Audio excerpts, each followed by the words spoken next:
Une semaine de plus s'est écoulée, et nous sommes dans la dernière ligne droite. Le destin du monde est en jeu dans un affrontement dangereux. Désormais, ce n'est plus Godzilla qui éliminera le Titan X. Cette responsabilité repose sur les épaules de Kong, et Kate ne peut plus l'aider. Kentaro lui a offert un moyen de retrouver son père et de faire passer son espèce en priorité.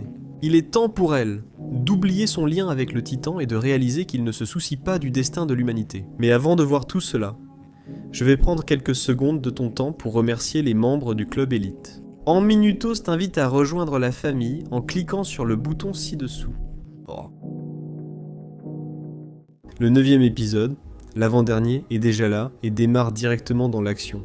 L'imposant Titan X poursuit ce qui lui a été arraché, tandis que Godzilla le suit de près dans une traque tendue. Quant à l'organisation Monarch, ses membres restent proches des deux colosses pour surveiller la situation. Cependant, une fois sur le pont de commandement, Tim informe officiellement tout le monde qu'Apex Cybernetics nie toute implication dans les incidents survenus sur l'île.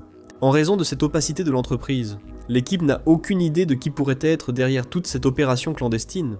D'après ce qu'ils ont pu découvrir jusqu'à présent, les radars détectent plusieurs aéronefs non autorisés qui survolent l'espace aérien de l'île du Crâne. C'est vers cette destination précise que se dirigent maintenant les Titans. Cela suggère que qui que soit le responsable de tout ce chaos, il possède des informations privilégiées et les a suivies de près avec minutie. D'un autre côté, 2 hommes appartenant au groupe de Jordan ont été abandonnés sur la plage et arrêtés par Monarch. Ces individus ont admis que Kate et Kentaro sont avec leur unité. Mais Lee veut savoir s'ils collaborent de leur plein gré ou s'ils sont prisonniers, une question importante à laquelle Tim n'a pas de réponse. En arrivant enfin sur la côte de l'île, l'imposant Titan X grimpe sur une formation rocheuse et émet un son véritablement terrifiant, auquel Godzilla répond immédiatement. À cet instant précis, il semble que les deux colosses sont sur le point de s'engager dans un autre combat à mort. Cependant, en réalité, Godzilla s'assure simplement que son rival entre sur l'île du Crâne et n'en ressorte pas, agissant comme s'il voulait qu'il reste confiné dans cet endroit si éloigné du reste du monde. Après s'être assuré que le Titan X est bien arrivé au cœur de l'île, Godzilla se retire paisiblement, ce qui ruine complètement le plan de Lee pour l'exterminer. À cause de cela, Lee se retrouve maintenant totalement à la merci de ce que prévoient les autres membres du groupe. Tim ordonne alors de suivre Godzilla autant que possible, tandis qu'ils maintiennent leur position actuelle pour le moment. Mais il reste encore la grande question de savoir qui diable opère sur l'île, et ce qu'ils comptent faire exactement avec l'œuf du Titan, car ils ont entre leurs mains le pouvoir suffisant pour le manipuler, et pourraient même essayer de l'utiliser à leur avantage comme une arme biologique. Cela change les priorités, sauver les leurs. Trouver un moyen de renvoyer le Titan X chez lui pour qu'il ne soit utilisé par personne, c'est pourquoi 2 équipes arrivent aussitôt sur l'île. Le plan établi est assez simple, ils doivent localiser le Titan et l'aider activement à retourner dans son habitat naturel, tout cela sans que Kong ne les repère et ne déclenche un affrontement violent dont personne ne pourrait s'échapper. En examinant méticuleusement les dossiers de Billy, Keiko découvre avec étonnement que la route migratoire du Titan se termine précisément sur cette île. Il doit donc exister une faille naturelle stable quelque part sur cette île. Heureusement, plusieurs sites stratégiques sont déjà indiqués sur la carte pour l'enquête.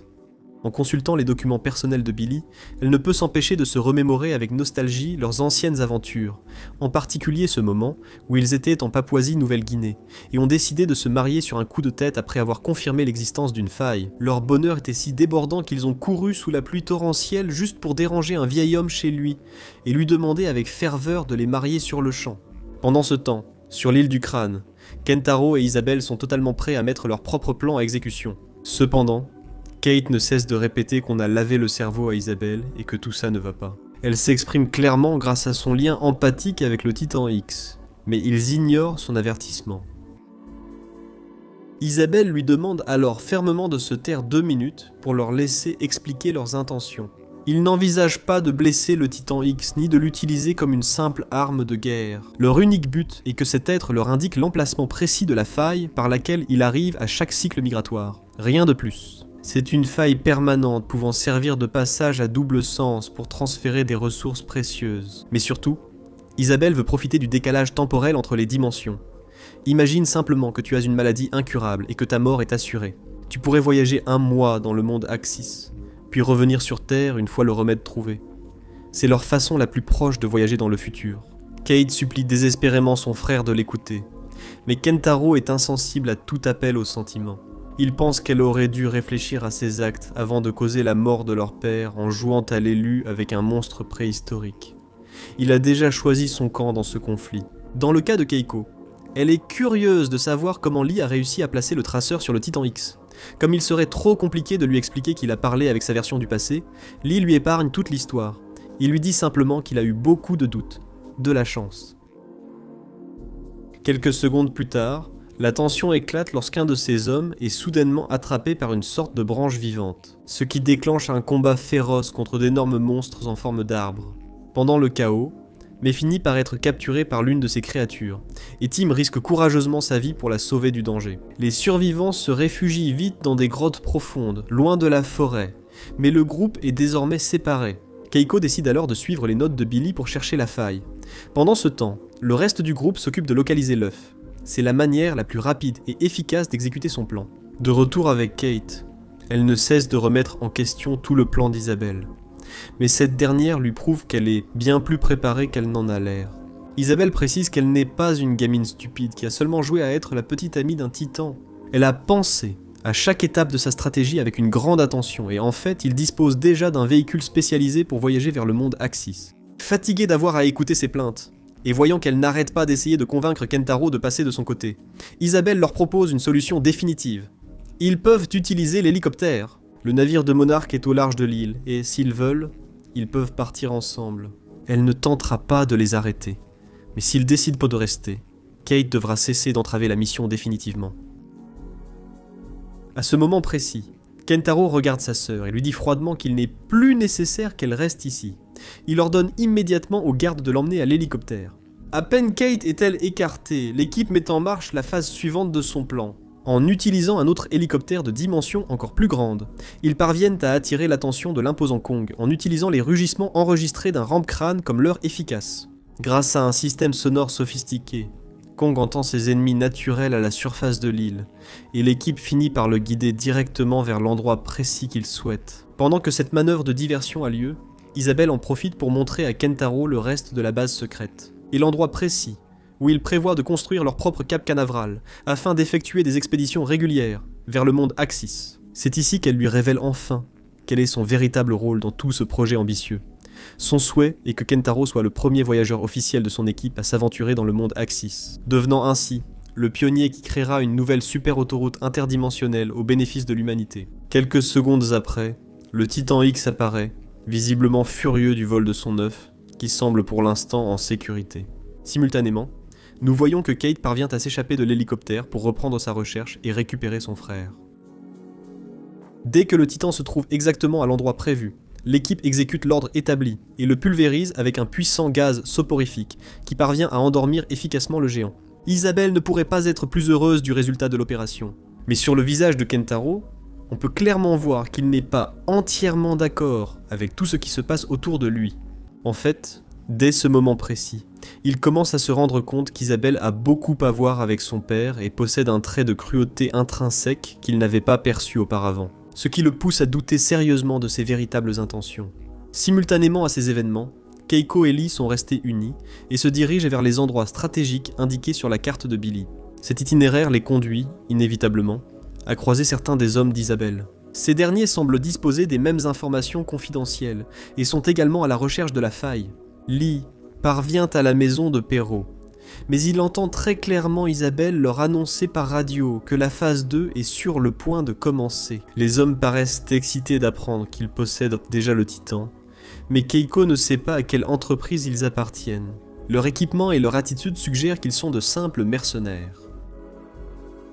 Cependant, ce qui est vraiment important en ce moment, c'est qu'ils vont les guider directement vers leur base secrète. Pendant qu'ils les suivent prudemment, Keiko ne peut s'empêcher de se poser beaucoup de questions. Pourquoi Billy irait-il dans un lieu aussi dangereux, juste pour examiner les failles, surtout avec Kong toujours là? Cela n'a aucun sens pour elle. Pour la première fois depuis longtemps, Keiko remet en question l'état d'esprit et les motivations de son mari. Lee lui demande alors d'être plus patiente. Il lui assure qu'elle comprendra bientôt ses raisons, et admet que quand ils l'ont perdu à l'époque, tout a changé, exprimant cela avec une grande intensité émotionnelle. Ce qui lui révèle que Lee garde encore beaucoup de sentiments profonds, dont ils n'ont pas parlé formellement. À cet instant, la narration nous transporte en 1959. où un jeune Billy continue de revivre obsessionnellement dans son esprit le moment exact où ils ont perdu Keiko, et les cris déchirants qu'elle a poussés avant de tomber dans le vide. Lee essaie par tous les moyens de lui faire entendre raison. Il argumente que personne ne pourrait survivre à une chute d'une telle ampleur dans un environnement aussi hostile. Mais Billy refuse catégoriquement de l'accepter, et se lamente de ne pas avoir été plus fort, ni tenu un peu plus longtemps, au moment critique. Mais Lee lui rappelle fermement qu'il a essayé de les avertir tout le temps du danger que représentait ce projet. Malgré ces avertissements, ils ont décidé de continuer par eux-mêmes. Et maintenant, ils doivent apprendre à faire face à sa mort, tout comme ils le font avec tout le reste. Et avec ce souvenir douloureux qui les hantera pour le reste de leur vie. Parallèlement à ces événements, l'équipe emporte l'œuf et se prépare minutieusement à lancer la phase 2 de leur opération. Cette étape consiste à provoquer un combat brutal contre Kong, dans lequel le Titan X sera obligé de battre en retraite. Et dans sa fuite, il leur montrera enfin l'endroit exact où se trouve la faille stable. Mais avant que cela n'arrive, l'équipe prévoit de donner un stimulant chimique au Titan. Ils lui injecteront un composé expérimental qui augmentera drastiquement son agressivité. En gros, ils vont lui administrer une substance qui va le transformer en véritable machine à tuer. Et c'est ici qu'Isabelle révèle à Kentaro l'autre partie du plan qu'il ignorait complètement. Ils ont besoin que le Titan X survive, et se retire vers la faille. Mais si celui-ci parvient à tuer Kong dans le processus, cela serait également extrêmement avantageux pour leurs intérêts, puisque cela laisserait l'île libre afin qu'ils puissent construire leur base d'opération sans interférence. C'est pour cette raison qu'ils ont besoin que le combat soit beaucoup plus intense et agressif, justifiant ainsi l'utilisation du composé sur le Titan X. Si le Titan tue Kong, ils gagnent et utiliseront des armes lourdes pour l'obliger à se retirer. Mais s'il perd, au moins avec le composé, il laissera le singe gravement blessé, et ils pourront finir le travail eux-mêmes. Quoi qu'il arrive, l'un des titans mourra aujourd'hui, et ils en profiteront. Isabelle supplie vivement Kentaro de ne pas avoir d'empathie pour ces créatures, affirmant qu'elles n'ont jamais eu de compassion pour les humains, ni pour son père. Elle lui ordonne fermement d'arrêter d'afficher les mêmes expressions de doute que sa sœur, et de se concentrer exclusivement sur les bénéfices monumentaux qu'ils obtiendront, grâce au succès de toute cette opération. Juste à ce moment précis, ils apprennent en urgence que Kate s'est échappée de l'hélicoptère et est libre sur la base, ce qui rend Isabelle impatiente. Elle ordonne à ses subordonnés de la retrouver immédiatement, en pleine tension. On peut voir que Kate a réussi à se cacher après avoir parcouru plusieurs couloirs lugubres et sombres du complexe souterrain. Cependant, ce qu'elle trouve de façon inattendue derrière une porte, c'est un ancien système de communication qu'elle peut utiliser à son avantage stratégique. Au même moment, les hommes d'Isabelle lui remettent le traceur d'origine que le jeune Lee avait placé sur le Titan il y a plus de 50 ans. Quelques secondes plus tard, l'émetteur de mai perd le signal principal, mais la radio continue de fonctionner. Et elle parvient à entendre la voix de Kate de l'autre côté de la ligne. Kate leur révèle tout ce qu'elle sait en quelques secondes, les informant qu'ils se trouvent dans une ancienne base de Monarch, et qu'Isabelle a le cerveau derrière tout cela. Soudain, des coups violents retentissent à la porte. Elle doit fuir avant qu'ils ne l'attrapent. Le fait qu'il se trouve dans une ancienne base de Monarch est une information suffisante pour que Tim puisse trouver l'emplacement exact. En fait, il y a déjà été présent à plusieurs reprises auparavant, et il lui suffit de quelques minutes pour se rappeler des coordonnées précises. L'équipe se met donc en route immédiatement. De son côté, Kate s'échappe rapidement de la salle radio. Elle cherche un autre endroit sûr pour se cacher après avoir entendu que les hommes allaient chercher la clé pour vérifier la pièce. À ce moment, la scène change, et on nous montre que Keiko est enfin arrivée. Le foyer des Trépracraniaux, le même endroit lugubre où reposent les restes des parents de Kong, et où seule la mort règne. Il s'agit d'un endroit saturé de gaz inflammables, qui pourrait tous les tuer avec une simple étincelle accidentelle, et où l'on espère qu'il ne reste aucune de ces créatures dangereuses, capables de faire d'eux leur dîner. Tout au long de la vallée, on ne voit que des ossements et des restes d'anciennes victimes. Et pour Keiko, cet endroit exerce une pression atmosphérique et émotionnelle extrêmement difficile à supporter. Au sol, Lee découvre d'anciennes douilles, preuve qu'un événement grave a eu lieu ici.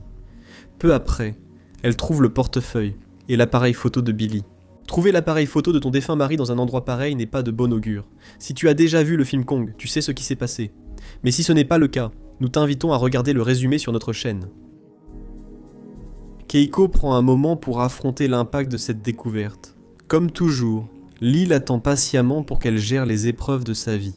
Cependant, rester debout exactement à cet endroit maudit C'est trop pour qu'elle puisse simplement continuer à avancer. Keiko finit par s'effondrer dans des sanglots amers et crie désespérément dans le vide. Elle essaie de purger toute la culpabilité accumulée en elle. À cet instant, la narration nous transporte en 1968. 7 ans après la disparition de Keiko.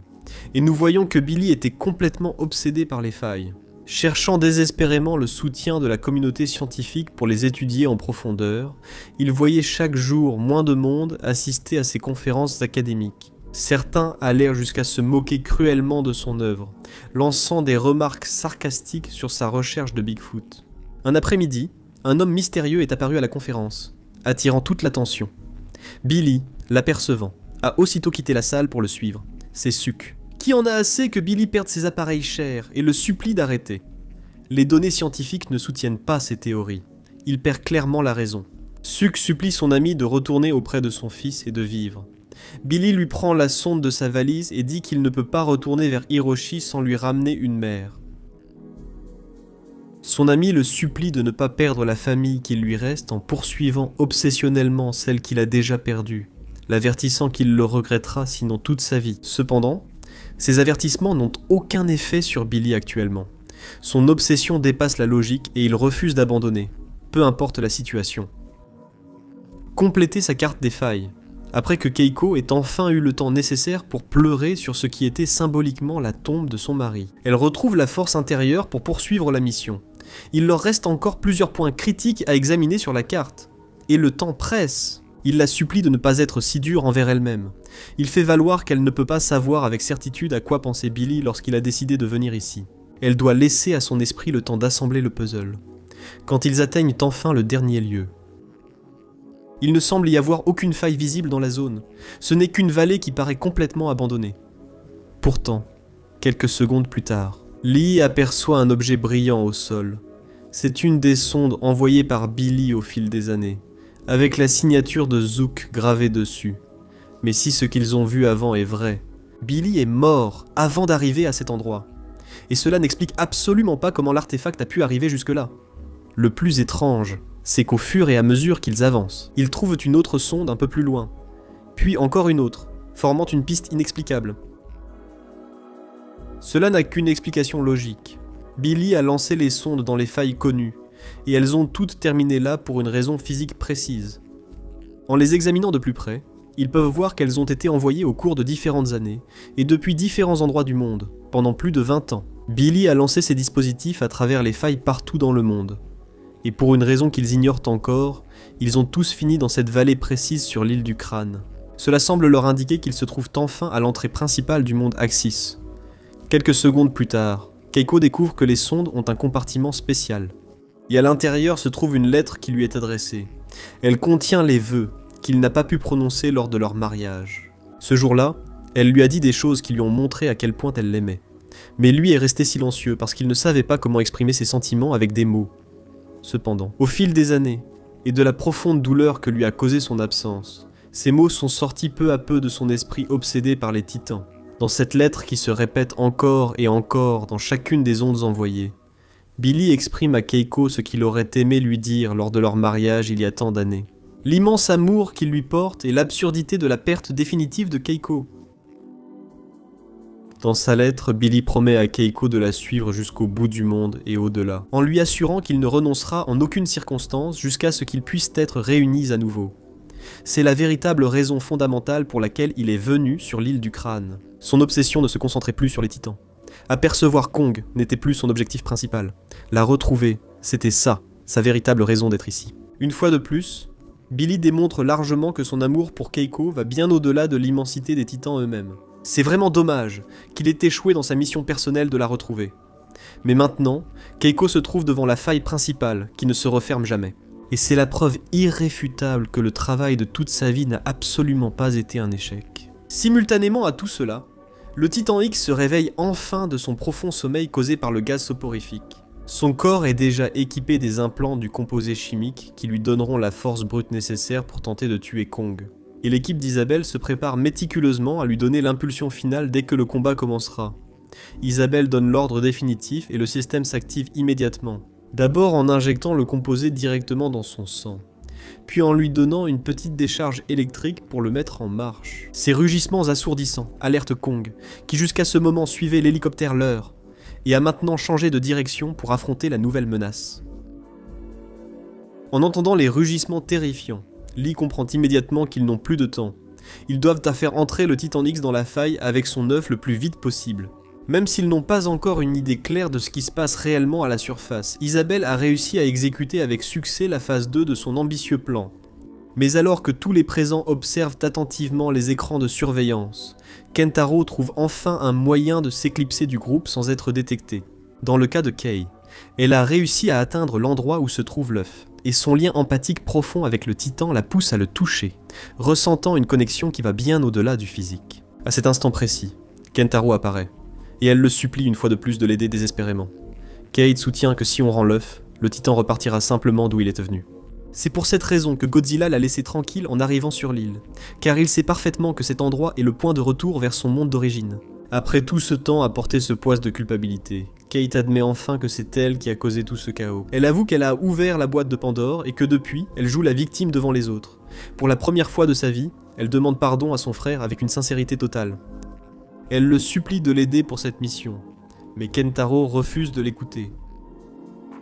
Si Isabelle a raison et qu'on peut exploiter le changement temporel interdimensionnel, Hiroshi n'a pas à mourir définitivement. Mais elle doit permettre aux événements de suivre leur cours naturel. Son frère lui offre maintenant un moyen concret de retrouver leur père. Cependant, pour que cela se produise, Kate doit lui faire entièrement confiance, au moins pour cette seule fois. Et même si elle ne comprend pas exactement l'ampleur technique de ce que Kentaro a promis, la possibilité de retrouver son père la place devant une décision extrêmement difficile à prendre. Pendant longtemps, Kate a désespérément essayé de réparer sa grave erreur d'avoir amené le Titan dans ce monde. Mais maintenant, elle fait face à un dilemme moral. Elle devra sacrifier ce lien empathique unique pour la faible chance de ramener Hiroshi à la vie. Ce dilemme émotionnel clôt le chapitre sur un suspense énorme, laissant en suspens la grande question de savoir qui sortira vainqueur de la bataille colossale qui s'annonce sur l'île. Le Titan X, renforcé grâce aux composés chimiques agressifs, ou l'imposant Kong défendant son territoire. Les enjeux pour l'humanité et les titans n'avaient jamais été aussi élevés.